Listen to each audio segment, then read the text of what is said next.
Salut Sophie. Salut Florian. Et bonjour à tous, bonjour à toutes et bienvenue dans ce nouvel épisode du Courrier de la Sterne. Et aujourd'hui, on va vous parler de tourterelles. Ça paraît bizarre dit comme ça comme introduction, mais je crois que c'est la première fois ou l'une des premières fois qu'on va parler de cet oiseau. Alors allons-y.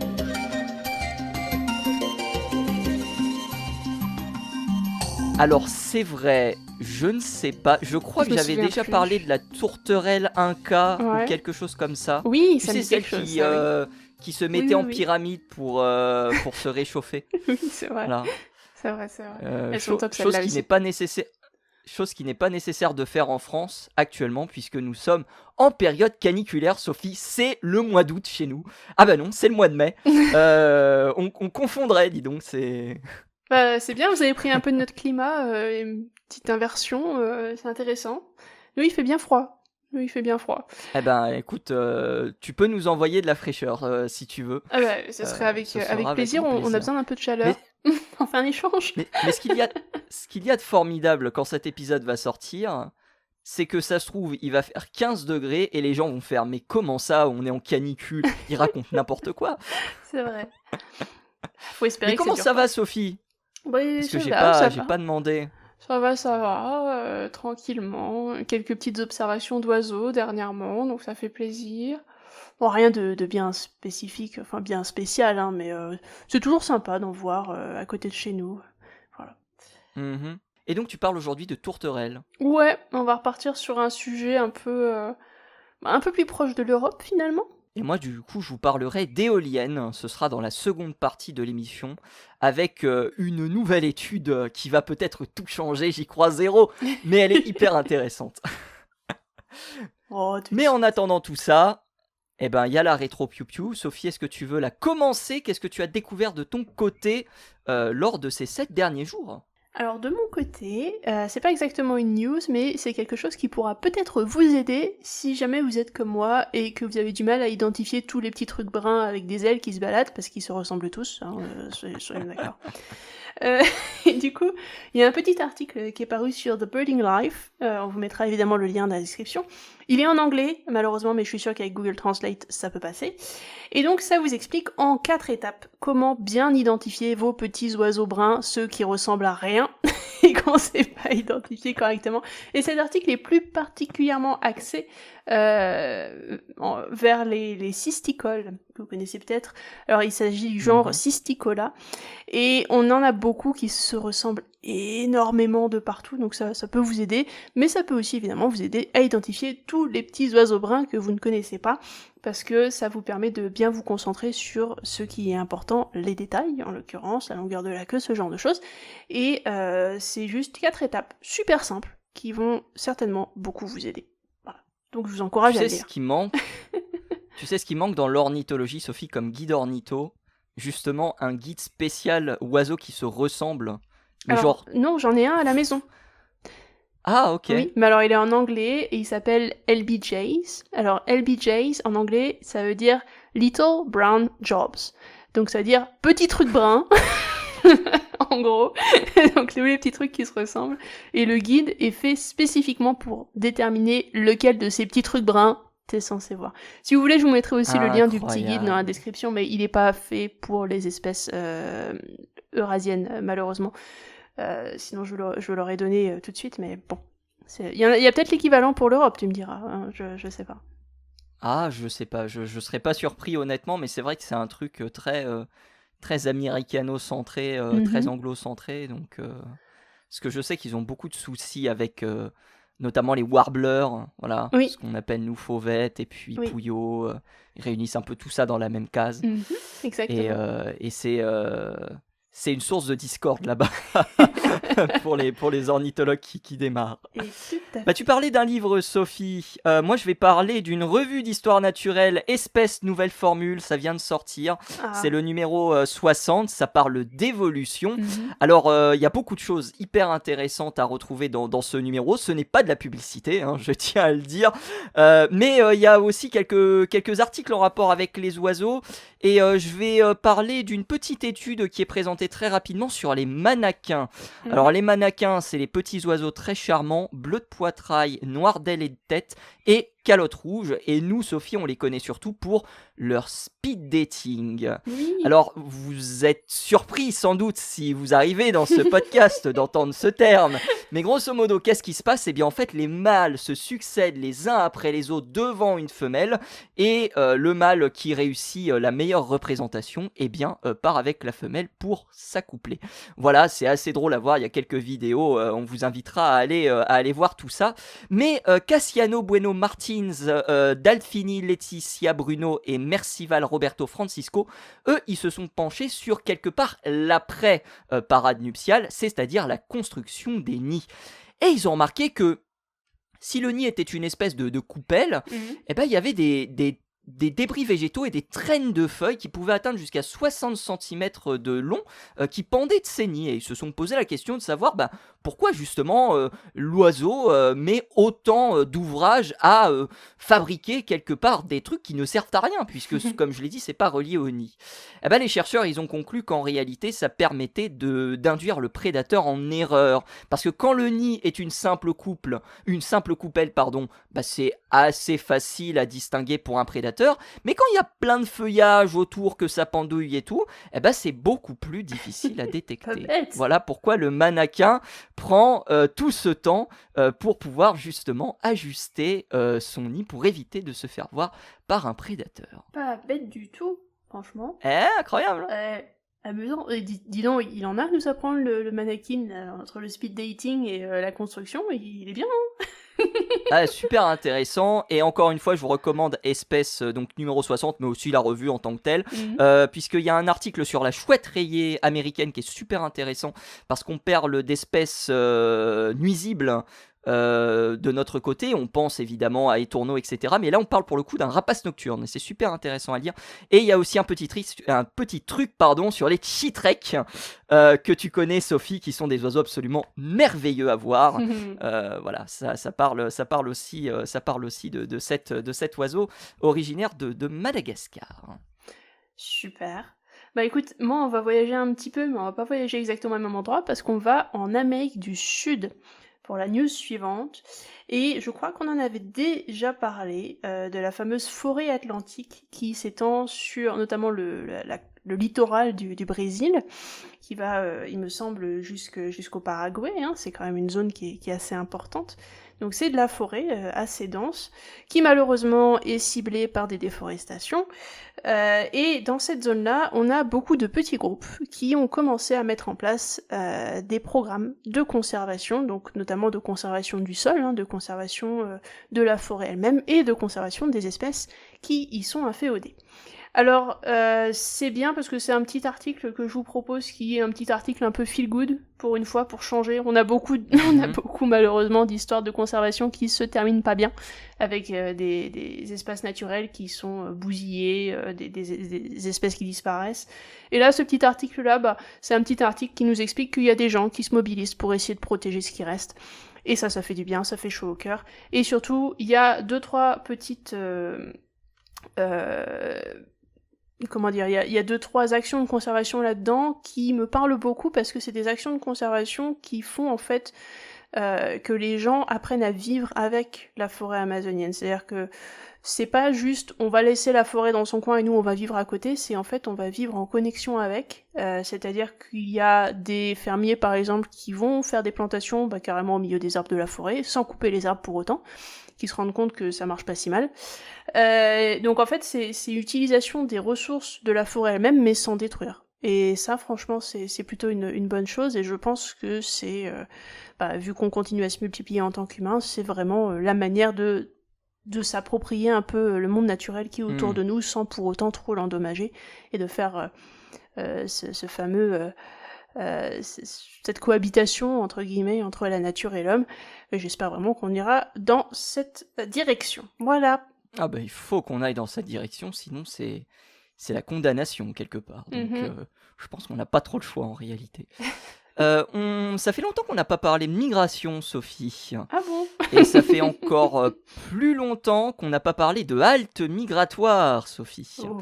Donc les endroits où les oiseaux vont se reposer pendant quelques heures, voire quelques jours avant de reprendre leur envol pour continuer leur migration, généralement pour se ravitailler en nourriture et pour se reposer, notamment lorsque les conditions climatiques peuvent être délicates. Eh ben, il y a Miguel Jiménez, doctorant à l'université de Colorado State, qui vient de sortir une étude sur les haltes migratoires. Alors en réalité, elle est sortie le 20 février 2026 et elle avait pour objectif d'étudier, grâce aux données radar météo, là où les oiseaux seraient présents en halte migratoire. C'est un truc qui est extrêmement utilisé aux États-Unis. On utilise les radars météo pour repérer justement les routes des oiseaux migrateurs, et c'est ainsi que pendant, on va dire, la période mars-avril-mai, on a justement des gens qui surveillent les radars, non pas pour observer le temps qu'il fait, bien que c'est hyper intéressant, mais pour observer les oiseaux. Et en fonction justement des déplacements d'oiseaux, eh bien on peut notamment permettre aux gens de couper leur lumière le soir pour justement ne pas gêner les passages migratoires. Donc c'est 143 radars qui ont été utilisés pour parvenir à ces fins. Et les résultats, Sophie, eh ben, ils sont surprenants. Pourquoi ils sont surprenants ? Parce que 48% des oiseaux au printemps et 44% des oiseaux en automne font halte dans les centres urbains. On pensait que ce serait davantage des zones qui seraient assez peu occupées. Eh bien, l'étude nous montre que pour à peu près la moitié la moitié des oiseaux, des effectifs qui ont été étudiés, je ne peux pas rentrer dans le détail parce que l'étude n'est pas en open access, vous m'en excuserez du coup, on observe effectivement que les oiseaux sont assez proches des villes. Alors pourquoi ? Il y a plusieurs explications qui s'avancent. Le fait que les villes sont construites en bord de rivière ou d'embouchure, là où la diversité spécifique est d'ores et déjà plus importante. Et il y a le fait, on en parlait il y a quelques instants, que les oiseaux soient attirés la nuit par les lumières de la ville. Et apparemment, Sophie, ce que l'on dit depuis des mois, voire des années dans le courrier de la Sterne, en disant « voilà, les oiseaux, ils se servent des lumières pour pouvoir justement se repérer lors de leur route migratoire », apparemment, ça a été remis en question par des scientifiques. Alors, comme je l'ai dit, l'étude n'est pas en open access, donc j'ai pas pu avoir plus d'informations là-dessus. Mais voilà, c'est une information qui est visiblement à prendre au conditionnel. Il y a peut-être d'autres choses qui émaneront de tout ça. Et puis Miguel Jiménez a conclu quand même son interview, puisqu'il a été interrogé pour un journal, en disant avec beaucoup d'humour: je vais sans doute consacrer une bonne partie de ma carrière à répondre à cette question, à savoir pourquoi les oiseaux privilégient pour la moitié du temps ou presque les centres urbains pour leur halte migratoire. Voilà, c'est un peu la destinée de tous les chercheurs finalement. Oui, quand on a une question en tête au final, voilà. On espère qu'il arrivera à y répondre, parce que des fois, tu prends toute ta carrière à répondre à une question et t'arrives même pas au bout. Et ça, ça c'est gênant. Donc voilà, de mon côté, est-ce que tu as quelque chose à rajouter, Sophie ? Non, écoute, c'est déjà pas si mal. Eh ben écoute, moi je vais rajouter une dernière chose. Et Sophie, je vais te poser une question. Qu'est-ce que l'on tease depuis des mois et qui vient d'arriver ? La tier list des oiseaux. Ah T'as pas vu venir celle-là. J'ai dit ah non, je m'y attendais pas celle-là. Non, c'est pas ça. À ta grande surprise peut-être, ce n'est pas ça, effectivement. Oh, je suis déçue. Non, c'est quelque chose que j'ai souvent évoqué dans le courrier de la Sterne. Et je disais, oui, mais ça va bientôt arriver. Non, ça ne te dit rien ? La fin du monde ? Non, je sais pas. La fin du monde. Peut-être, je ne sais pas. Non, c'est le colloque francophone d'ornithologie, Sophie. Ah, celui-là, oui. Ça y est, les vidéos des conférences sont mises en ligne. Et donc, vous allez pouvoir retrouver je crois, 90 conférences, si je ne dis pas de bêtises, qui sont présentes et sur divers sujets. On va parler de l'éolien dans la deuxième partie de l'émission. Il y a toute une partie sur l'éolien. Il y a une partie sur la migration des oiseaux. Il y a une partie sur les passe, je crois, et je crois que c'est même les vautours, si je ne dis pas de bêtises. Bref, tout ça et bien plus encore, c'est enfin disponible au grand public pour donc le colloque francophone d'ornithologie. Donc c'est des petites conférences d'à peu près, on va dire 20-30 minutes avec questions-réponses bien sûr à la fin. Et voilà, ça vous permettra de découvrir un peu tout ce dont on a pu avoir comme information et quelques informations qu'on a utilisées dans le courrier de la Sterne. Et tout ça évidemment est gratuit, c'est sur la chaîne de la LPO, il y a toute une playlist, on vous la mettra dans la description. Voilà, et non, c'est pas la fin du monde, voilà. Peut-être que tu es déçu de ça, mais... Pas exactement, non, mais bon, après tout... Donc on est prévenu. Moi, Sophie Je sais pas si on sera prévenu de la fin du monde. En tout cas, on est prévenu d'une chose, c'est que juste après le générique de la première partie, tu vas parler de tourterelles. Oui.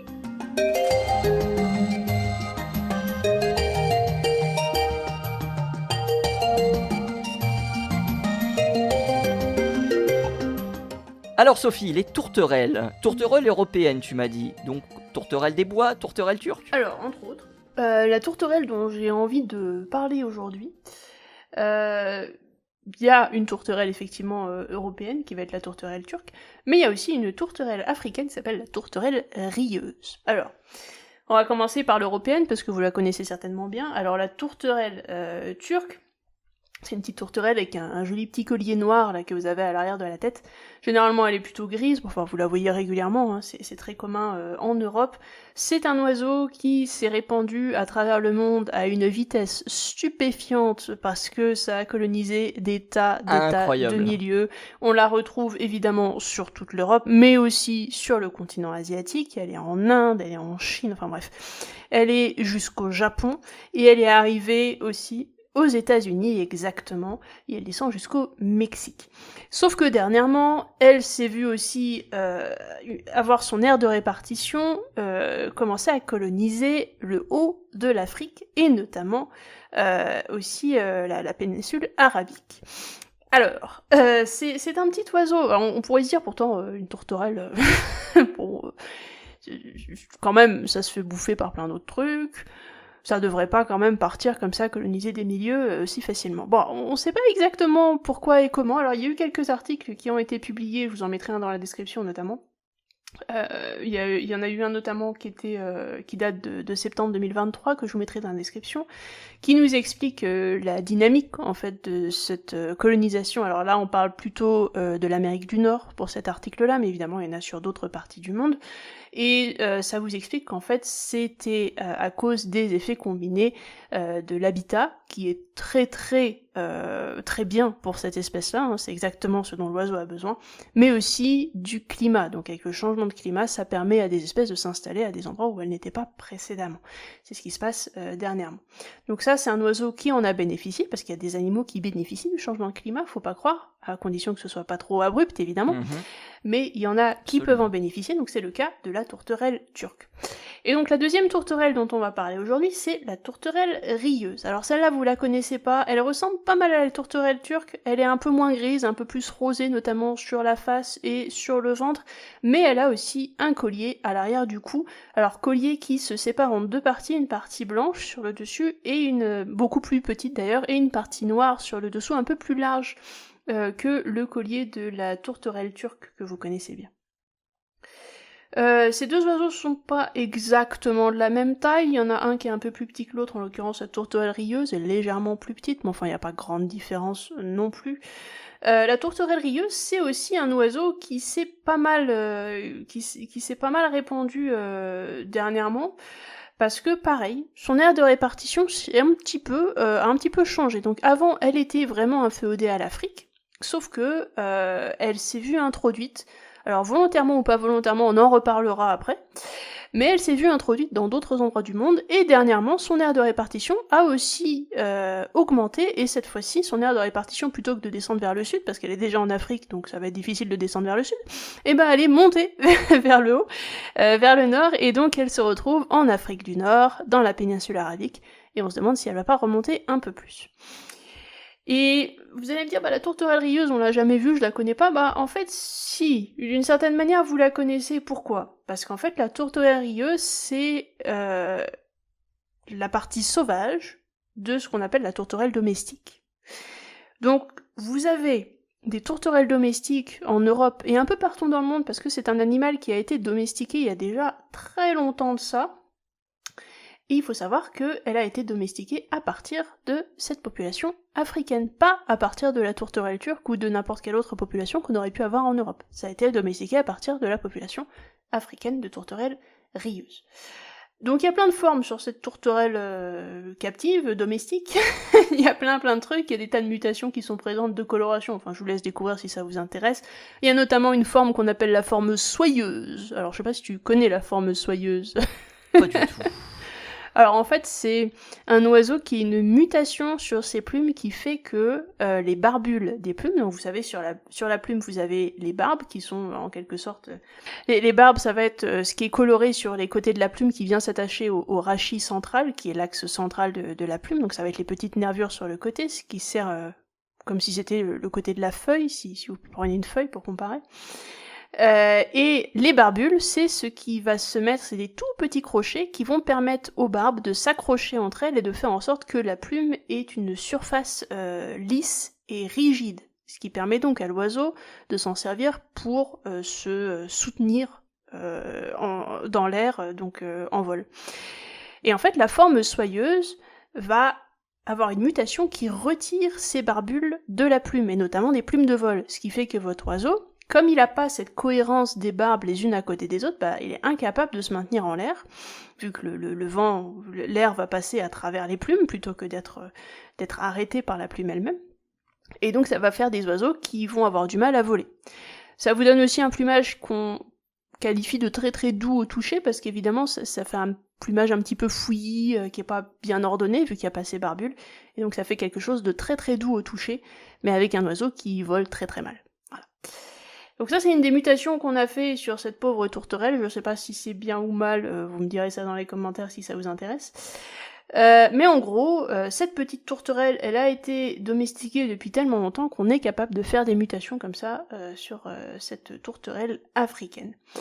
Et donc cette tourterelle africaine, en fait, elle s'est baladée un petit peu partout grâce à cette forme domestiquée, parce que on l'a emmenée jusqu'aux Caraïbes en tant qu'animal de compagnie. Pourquoi ? Parce que c'est un oiseau qui, vu qu'il a été domestiqué il y a un moment, c'est en quelque sorte, il a un tempérament beaucoup plus doux, beaucoup plus proche de l'homme que sa version sauvage. Alors, pour vous donner une idée, on considère que la tourterelle a été domestiquée il y a entre 2000 et 3000 ans, quand même.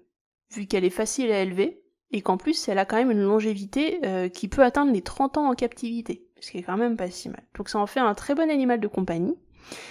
Et puis c'est marrant de faire un peu d'élevage et d'avoir des couleurs différentes, et bon, ça fait un petit compagnon en quelque sorte. Ça a aussi été très apprécié pour les laboratoires, parce qu'il y a aussi des gens qui les ont utilisés pour faire plein d'études dessus. Voilà, c'est un très bon animal de laboratoire, c'est facile à garder en vie, en quelque sorte. Donc, cette petite tourterelle africaine à la base s'est baladée grâce au fait qu'on l'a domestiquée et est arrivée un petit peu partout sur pas mal de continents.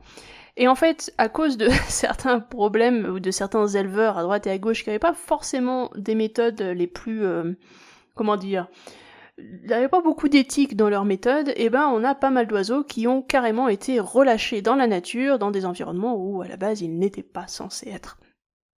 On a même la population du côté des Caraïbes, par exemple, est fameuse parce que c'est tout un élevage qui a été lâché dans la nature au moment où son propriétaire a décidé d'arrêter. On ne sait pas combien d'oiseaux il y avait, mais c'est à partir de ça qu'on a eu une population qui s'est donc installée sur place et qui a commencé à se reproduire dans la nature. Parce que oui, il y a des populations qui sont retournées à l'état sauvage de ces tourterelles qui avaient été domestiquées, qui sont installées à droite et à gauche dans le monde, un peu partout, voilà. Donc ça se balade.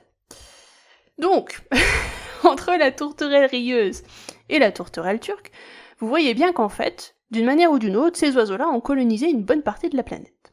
Pour beaucoup, ces deux oiseaux-là, ça s'apparente à des espèces qui ne sont pas originaires, mettons, de l'endroit d'où elles sont normalement, c'est-à-dire que si vous prenez une tourterelle turque et une tourterelle rieuse et que vous les trouvez toutes les deux au Moyen-Orient, normalement elles sont pas censées être là à la base. C'est vrai que vous pouvez en trouver là-bas, mais de base, on considère un peu ça comme une espèce invasive, parce que c'est pas censé être là. Bah, la tourterelle turque vient du Moyen-Orient, enfin elle vient de Perse, puisqu'elle elle est accréditée au XVIe siècle, justement dans cette région-là, et c'est par la suite qu'elle va étendre son aire de répartition jusqu'en France au début du XXe siècle. C'est un oiseau d'ailleurs sacré, hein. Tuer une tourterelle pouvait te faire passer un sale quart d'heure devant la justice. Donc fallait pas faire n'importe quoi lorsque tu croisais cet oiseau. Non, c'est vraiment un oiseau extrêmement important, la tourterelle turque. D'où d'ailleurs son nom. Oui, autant turc, pour moi. En tant que je voulais parler de la péninsule ibérique, pas arabique, autant pour moi. Autant pour moi. Bref, en tout cas, les deux sont dans la péninsule ibérique en ce moment. C'est bien ça le problème. Mais oui, à partir du XVIe siècle, on a déjà des écrits et notamment des peintures, il me semble, qui attestent de la présence de la tourterelle turque du côté du Proche-Orient ou du Moyen-Orient. Et du coup, après, c'est à partir de là que ça s'est répandu en Europe, et ensuite c'est descendu vers l'Espagne, et dernièrement c'est descendu jusqu'en Afrique du Nord. Le problème... Et si c'était les tourterelles qui dominaient le monde, Sophie, et non les goélands, qui eux sont en voie de disparition, hein. Ils ont perdu un peu, ouais. Je sais plus combien d'effectifs, ouais, ils ont perdu. On aurait pu en parler dans la rétro, mais ouais, il y a eu une étude là-dessus. Ils ont perdu un ouais. peu, c'est vrai. Et si c'était les tourterelles? C'est vrai. Si c'était les tourterelles finalement. C'est vrai. J'avoue que qui sait, peut-être qu'il y a un master plan quelque part, on ne sait pas. Ah peut-être.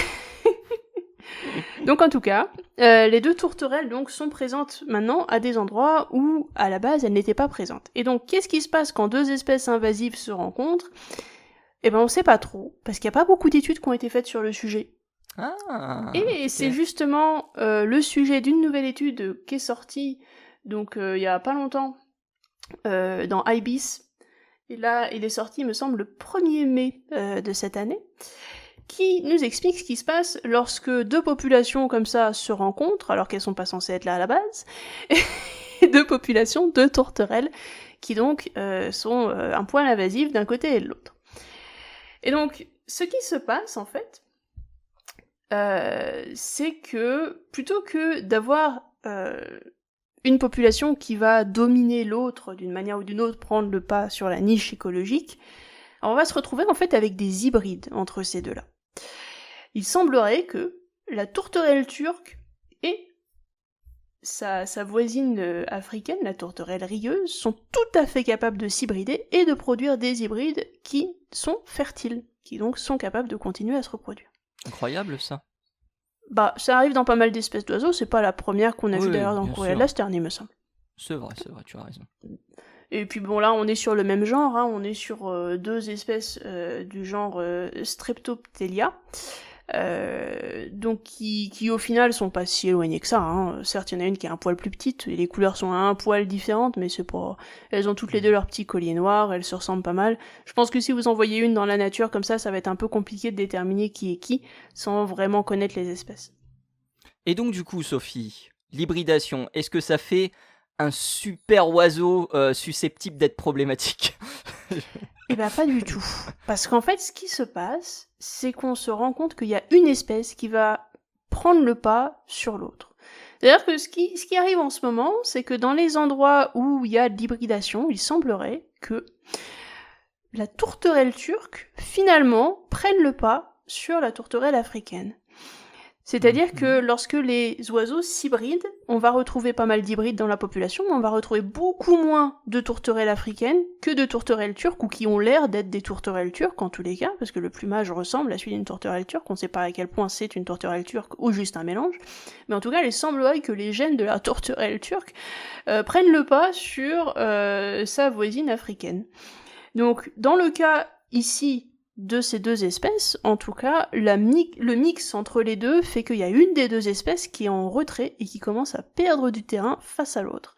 Et on se rend compte qu'en fait, la tourterelle turque gagne. Incroyable.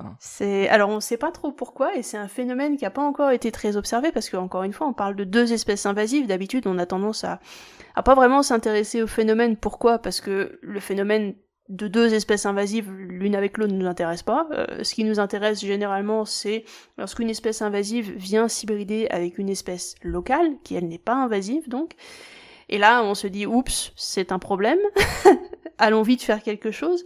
Mais lorsque ces deux espèces invasives, l'une avec l'autre, finalement, ça n'a pas intéressé grand monde. Donc c'est ça que cette publication voulait essayer de remettre un peu dans le collimateur en disant regardez, ça peut être intéressant aussi, et effectivement le résultat est pas mal, parce qu'on s'y attendait pas trop. Voilà. Intéressant. Donc ça permet de mettre en lumière une problématique où finalement on n'avait pas idée. C'est fou les tourterelles comme elles se ressemblent, hein. C'est... Oui. C'est... On parlait tout des warblers tout à l'heure, mais les tourterelles, c'est vraiment... moi, j'ai vu la photo de la tourterelle rieuse, j'ai fait... ça, on dirait une tourterelle des bois. Bon, elle est beaucoup plus rosée que la tourterelle des bois, mais il y a un peu cette idée-là. Et alors, Sophie, toi qui as sans doute entendu la tourterelle rieuse, est-ce que tu peux confirmer qu'elle fait le rire d'un homme ? Parce que je vois passer ça sur Internet, et le chant dissyllabique qui est décrit sur Google, donc pas une référence pour décrire des chants syllabiques d'oiseaux, c'est quand même gougrou, qui personnellement, moi, me fait pas rire, mais après... Non, ça ressemble pas à ça. Non. Mais après... Bon, j'en ai pas parlé là tout de suite, mais le problème c'est que on n'est pas... Enfin, comment dire ? La tourterelle rieuse et la tourterelle domestique, donc, sont deux espèces qui sont très proches, vu que l'une est issue de l'autre. Et en fait, pour certaines personnes, la tourterelle domestique est juste une sous-espèce de la tourterelle rieuse, et pour d'autres, la tourterelle domestique est une espèce à part entière, ce qui est un petit peu compliqué. Rapport aux populations sauvages qui sont réétablies à certains endroits dans la nature, mais qui sont pas identiques évidemment à la tourterelle rieuse originelle. Le problème du coup, c'est comment est-ce qu'on place, à quel niveau on place l'espèce ici, dans cette population. Est-ce que du coup, on considère faisant partie de l'espèce de tourterelle rieuse que les individus qui sont sur le continent africain et qui sont juste sauvages, ou est-ce qu'on considère le reste comme faisant partie de l'espèce aussi ? Parce que si on considère le reste comme faisant partie de l'espèce, je suis sûr que t'en as entendu aussi des tourterelles rieuses, vu que c'est des tourterelles domestiques. Et ça doit faire plus ou moins le même bruit, j'imagine. Ça, je t'avoue, là pour le coup, ça fait très longtemps, donc... aucun souvenir de ce que faisait la tourterelle, comment dire, domestique comme cri. Mais hyper intéressant, ça rejoint justement ce que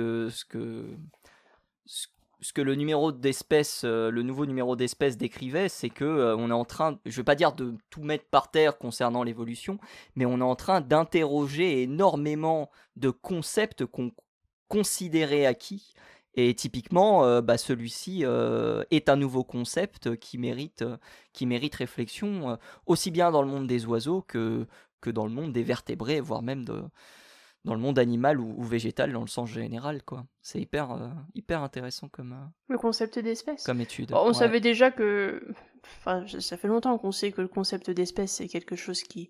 Enfin, c'est une petite boîte qu'on a choisi de mettre en place. Hein. C'est l'humain qui décide ça. Les espèces... ou du moins les animaux, ou voire même les plantes, ou les bactéries d'ailleurs, n'ont pas du tout la même notion du concept d'espèce que nous. On peut pas ranger les choses dans des petites cases comme ça, bien fermées, et penser que le vivant se met pas dans des boîtes. Ça dépasse toujours un peu.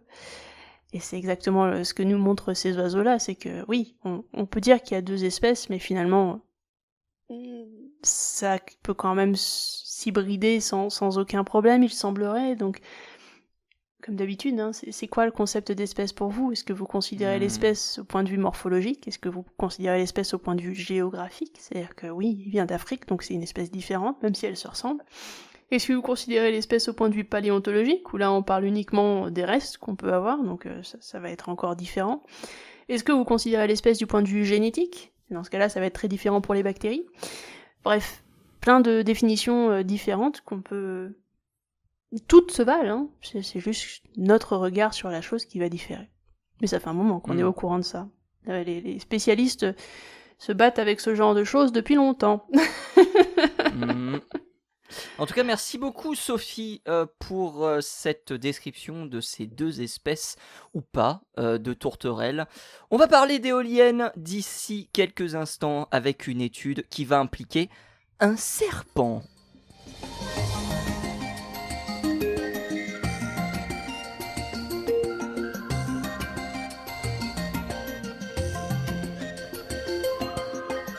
Et oui Sophie, on parle même de serpents dans le courrier de la Stern, c'est incroyable. Wow. Est-ce qu'ils sont mis à voler dernièrement? Ah, Quetzalcoatl peut-être.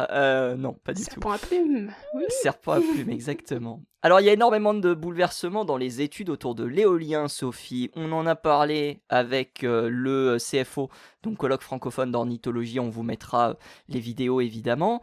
Et il y a cette année 2 papiers qui sont quasiment sortis coup sur coup. Et pour être honnête, j'aurais pu parler d'un de ces papiers la dernière fois.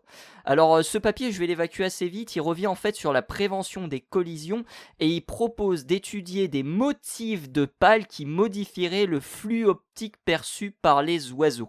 Alors je ne vais pas rentrer davantage dans le détail, mais l'objectif c'était de tenir compte de diversité spécifique des environnements concernés et grosso modo l'étude concluait que même s'il n'y avait pas de solution universelle, il y avait quand même des mesures d'atténuation qui devaient tenir compte de nouvelles pratiques, mais aussi des pratiques comportementales. Et c'est justement ce qui m'amène à l'étude du 20 avril dernier. Donc on a Johannes Mapes et George Hancock qui sortent une étude qui a pour objectif de tester de nouvelles couleurs de pales. Alors vous allez me dire, ah bon, on va encore tester des couleurs de pales, très bien, c'est pas comme si c'était la 4e fois qu'on le faisait, et que de toute façon ça va rien changer. Des points. On a testé effectivement des lignes, des points, et typiquement ça c'est des choses qu'on a vues dans le CFO, de Rochefort, où effectivement on a étudié divers motifs de ces pales pour savoir lesquels étaient les plus, on va dire, répulsifs pour les oiseaux. Donc Johannes Mapes et George Hancock, ils se sont appuyés sur une étude suédoise qui avait porté une quinzaine d'années sur l'idée de reprendre une partie d'une pale en noir pour éviter que les oiseaux ne collisionnent avec les éoliennes. Et effectivement, leurs résultats obtenus avaient été surprenants puisque la mortalité aviaire avait chuté de 70%, ce qui est quand même assez énorme. Mais depuis quelques années, de nombreux chercheurs ont questionné ces résultats et on a découvert notamment que la perception des éoliennes était différente en fonction des espèces. Et là, je refais appel au CFO de Rochefort, où on nous avait montré par exemple que certaines espèces étaient plus réceptives à des pales non peintes, donc peintes en blanc. C'était le cas pour le pigeon ramier, tandis que d'autres motifs de pales plus ou moins audacieux avaient été testés, et en fonction des espèces, on avait des réponses qui étaient différentes. Mais Johannes Mapes et George Hancock, ils sont allés plus loin. Parce qu'ils sont allés concilier les précédentes recherches menées sur les éoliennes avec le biomimétisme, Sophie. Grosso modo, ils sont allés fabriquer numériquement une éolienne avec des pales rouges, noires et jaunes. Et précisément rouge, noir et jaune. Et à ton avis, Sophie, pourquoi ils ont utilisé ces couleurs ?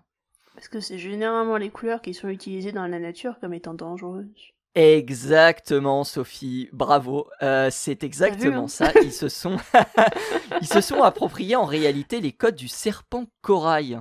Donc on a un animal venimeux ici, donc comme je l'ai dit, une espèce de serpent, mais on a aussi la couleuvre faux corail qui elle ne l'est pas et qui imite les couleurs de ce serpent corail pour éviter d'être mangé.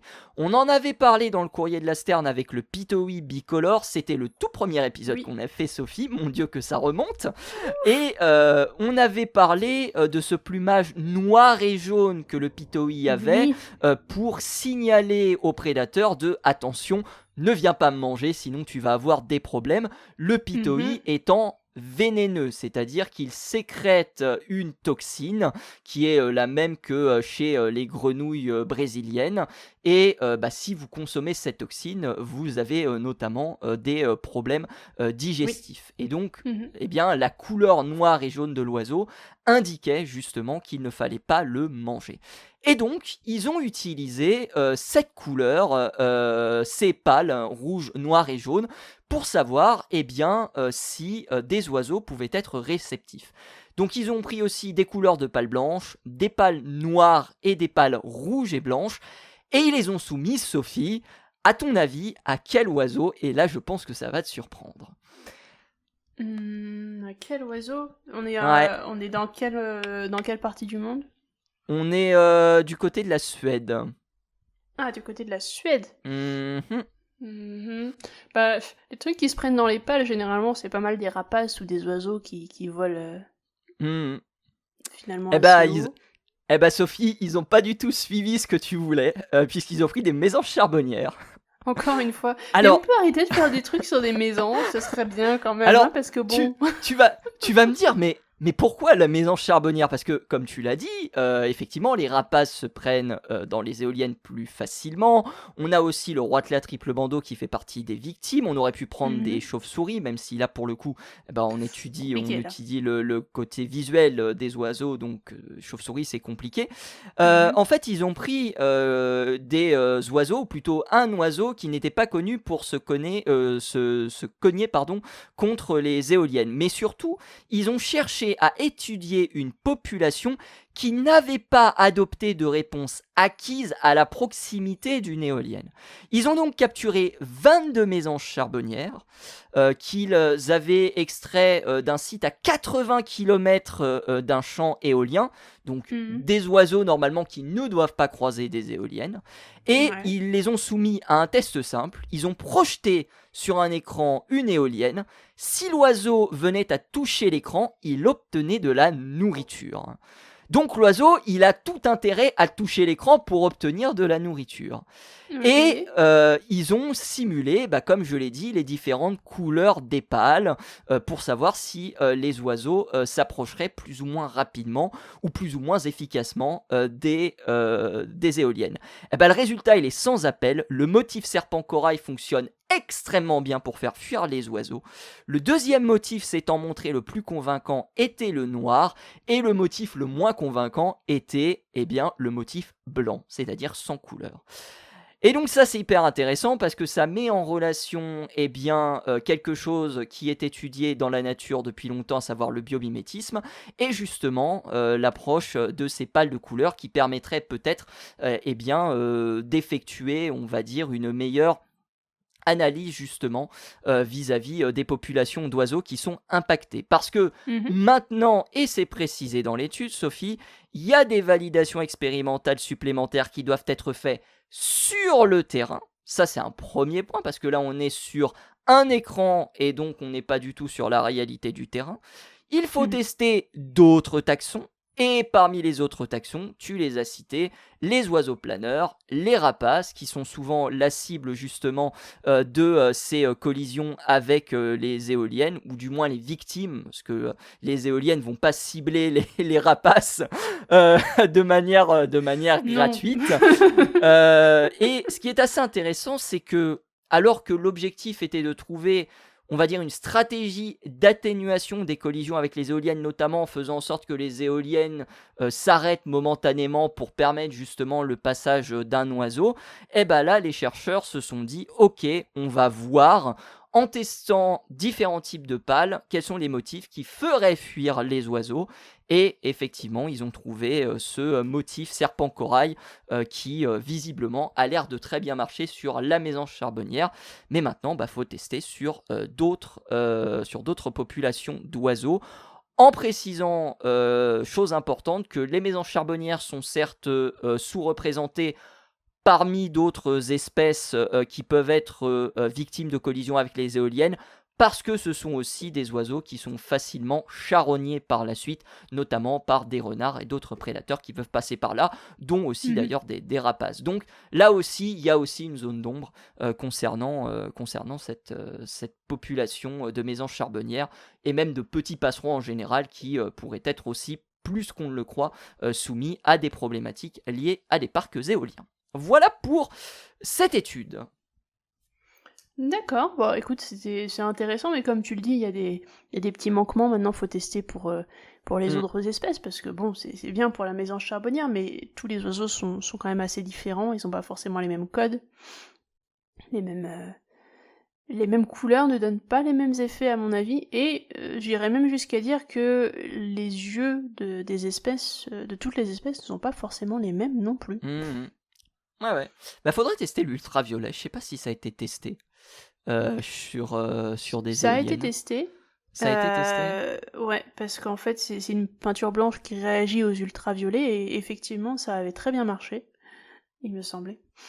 Okay. Donc ça aurait été, je pense encore, parce que les ultraviolets, c'est utilisé par énormément d'espèces d'oiseaux, finalement, comme coloration et comme... Impressionnant. Pour la communication, tout simplement. Et je pense que, justement... mettre ça sur des pales d'éoliennes, en plus pour nous c'est pas trop un problème, je pense que ça gênerait personne. Alors que si tu commences à peindre des pales d'éoliennes avec du rouge, il y a beaucoup de gens qui vont dire ah ça fait moche dans le paysage. Bon, je vois déjà ça d'ici, hein. Mettons que ça fonctionne. Alors que la peinture ultraviolet, c'est pour nous ça va être une peinture blanche en fait, tout simplement. Et ça avait très bien fonctionné. Il faut que je retrouve l'étude, mais il y avait une étude là-dessus qui était très bien. C'était il y a déjà 3 ans, il me semble.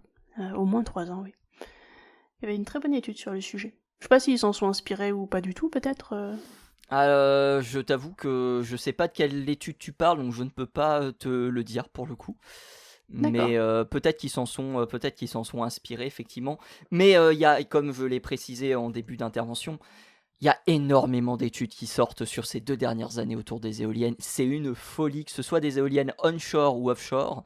Donc des éoliennes qui sont situées, on va dire, en terre-plein, et des éoliennes qui sont situées en mer. Il y a énormément de choses qui sont faites autour des éoliennes. Et le problème, c'est que les résultats, ils sont quasiment tous contradictoires, ou ils testent pas toujours les bonnes espèces, ou ce genre de choses-là.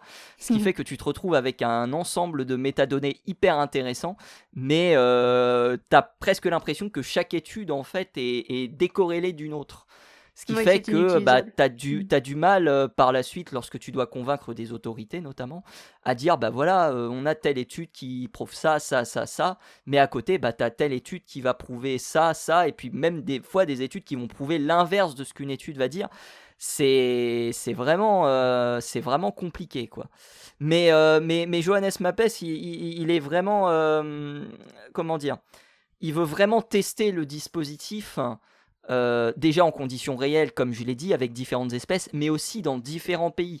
Il veut vraiment mettre en place, alors je ne sais pas si ça va être une coopération européenne ou internationale, mais en tout cas, il veut faire en sorte qu'on puisse tester vraiment ce système-là dans divers pays à travers le monde, pour voir effectivement si les résultats sont aussi significatifs que les résultats qu'il a obtenus, lui, en laboratoire, avec une population qui a été maintenue captive pendant, je crois, 2 jours, si je dis pas de bêtises, quelque chose comme ça. Donc ouais, non, c'est hyper intéressant de voir un peu comment ça se développe, mais c'est aussi hyper frustrant parce que tu aimerais bien, comment dire, avoir des résultats qui soient efficace, cohérent, voilà, ouais. Et significatif. Voilà, c'est le terme que je cherchais. Voilà. Oui, significatif aussi. Oui. Donc voilà pour cette nouvelle étude sur les éoliennes, qui peut-être en inspirera d'autres, qui sait. Voilà. Parce que ce qui est marrant, c'est qu'ils avaient testé le rouge, ils avaient testé le jaune, ils avaient testé le noir, mais ils n'avaient pas testé l'ensemble des 3. Et ça, on peut le voir justement dans la première étude que j'ai citée, qui est sortie, que je vous mettrai dans la description, que j'ai gardée ou pas ? Oui, je l'ai gardée. oui, je l'ai gardé, qui justement vous montrera tout ça. Voilà. Eh ben super, merci beaucoup. Eh ben c'est sur cette dernière nouvelle que nous allons nous quitter. Merci à vous tous et à vous toutes d'avoir suivi ce nouvel épisode du Courrier de la Sterne. On espère qu'il vous a plu. Si c'est le cas, vous savez ce qu'il vous reste à faire, à le partager, en parler autour de vous bien sûr. Si vous avez des questions, vous avez la section commentaires sur YouTube pour le faire. On prend aussi vos remerciements, votre sympathie et même vos anecdotes, parce que c'est ça qui est cool, c'est que quand on lit les commentaires, on a plein d'anecdotes sur les oiseaux. Et ça c'est très très sympa. On rappelle que l'émission elle est disponible donc sur YouTube comme je l'ai dit précédemment, mais elle est aussi disponible sur toutes les plateformes d'écoute, sur Deezer, sur Spotify, sur Apple Podcast. Il y a quelques personnes qui nous demandent sur Qobuz. On va voir un petit peu si on peut s'y rendre. Je ne vous promets rien, mais je vais travailler dessus. Et d'ici là, rendez-vous la semaine prochaine pour un nouvel épisode du Courrier de la Sterne. Et cette fois, Sophie sera en France. Salut à tous, salut à toutes. À plus.